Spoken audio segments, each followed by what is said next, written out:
Okay, guys, so this is another rabbit hole message.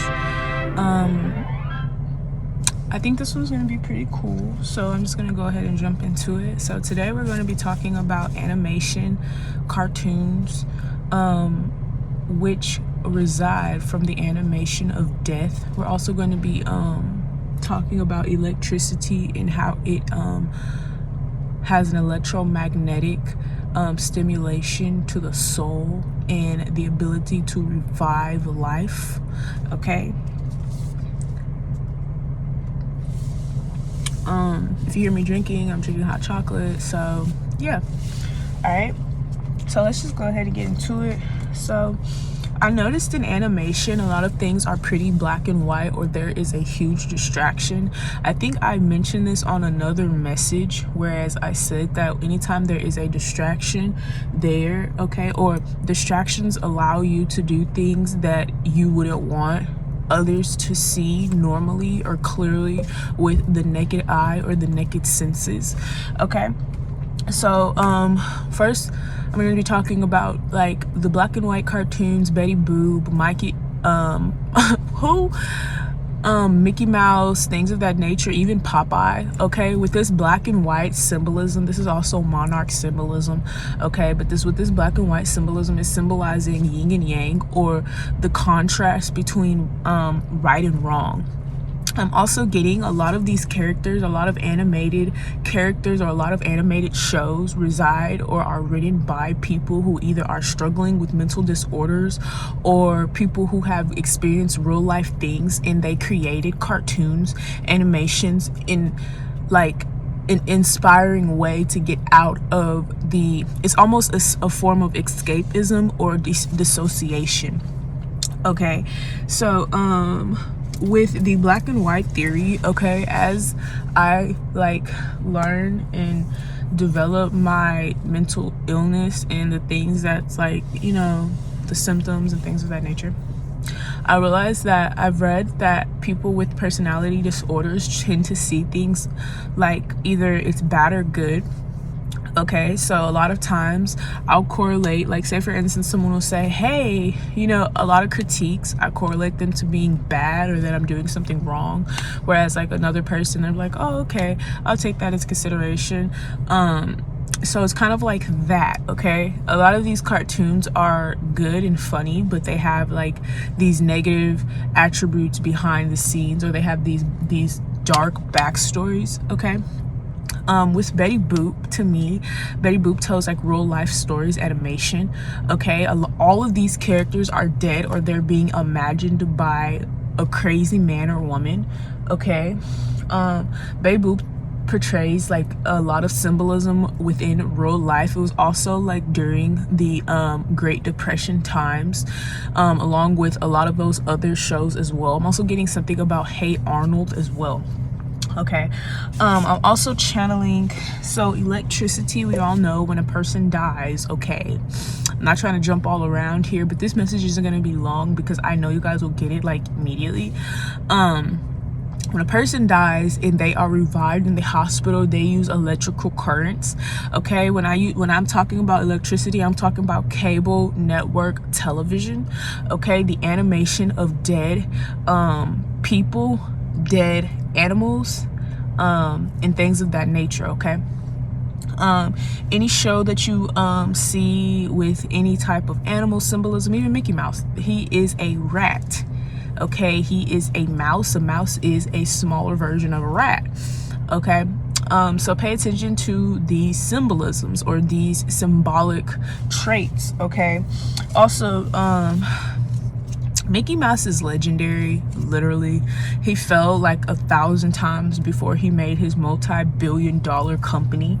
Okay, so a lot of these people here, okay, they had huge dreams, okay, and they actually came true, okay, with the help of electricity though.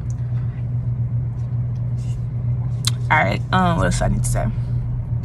Let me go ahead and look at these channel messages. Okay, so Rugrats are dead, of course. We all know that. They're imagined by Angelica. Angelica has some sort of mental disorder. Hey Arnold is also dead. Okay, Betty Boop is a puppet. Okay, all black and white films are a part of the Monarch program, a part of puppetry. Okay, certain eras in the universe are also a part of puppetry, Monarch training. Okay, Winnie the Pooh is also mentally ill along with all of his friends. All of these cartoons build codependency, or it builds that likeliness of, oh, I'm like this character, or I want to be like this character, because when the characters were created, the artists had to put themselves into the mind frame of the dead. Okay, I'm also getting something about a lot of imagination, or a lot of these people who are creating these cartoons have sold their souls, and they get their gifts or they get their creativity from those who are dead, or those who have been sacrificed in high honor. Okay, so we also have Garfield is being starved to death. Okay, that was the last one that I wrote as an example. Okay, so all of these hint to bad situations that were created beautiful by escapism. If you don't know what escapism is, or dissociation, these are both symptoms of trauma, okay, or mental disorders. Okay, Disney itself works hand in hand with the splitting of the mind, multiple personality disorders, and things of that nature. I'm also getting pay attention whenever you watch cartoons, okay? I don't know how I forgot the Fairly Odd Parents. We'll cover that after this. Pay attention to their character trait, okay? We know that Garfield was constantly eating, and Winnie the Pooh was as well. Okay, so is it possible that they were both starving and imagining how it would be to taste these things? Like, I'm also getting something about death row. Okay, so you know, you get your last final meal when you're in death row. I'm getting something about private prisons as well. Okay, so say for instance you were homeless and you're like, it's almost like that Little Princess effect when she was stripped of her rights as princess, and basically they were so hungry, and they were dreaming and imagining of this like food, and when they woke up in the next morning, they had like a whole buffet food table granted to them. Okay, so look up the word senatory as well, because that's the word for this message. Okay, I wanted to go over Fairly Odd Parents because that is very symbolic. So in Fairly Odd Parents as well, they discussed that he was in fact dead, or that he could possibly be have been stillborn, okay, because of the way that his parents treat him, okay, or the way that they puppeteer him around. With the Fairly Odd Parents being there, okay, it still all points to that imaginary touch, to whereas I'm also getting a lot of these ideas come from kids, okay, because I was watching Fairly Odd Parents, and they were actually talking about Gary, and how Gary was Timmy's Fairly Odd Parent. Was Timmy's imaginary friend, and we all know that Gary is Gary off of SpongeBob.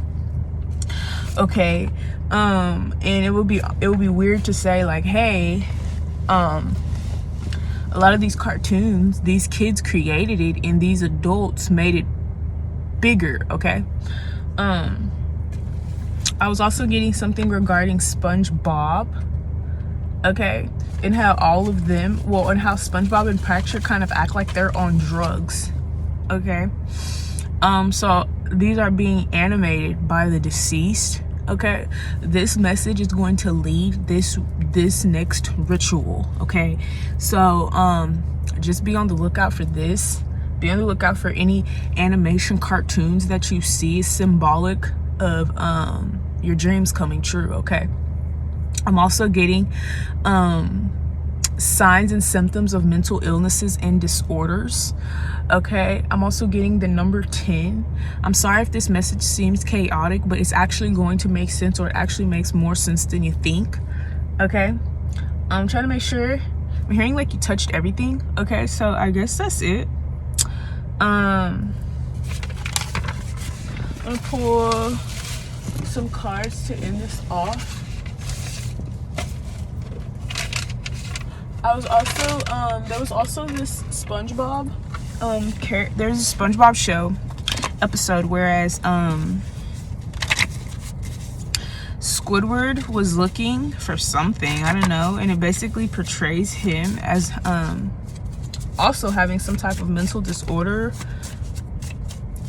Okay, getting something about multiple doors. Okay,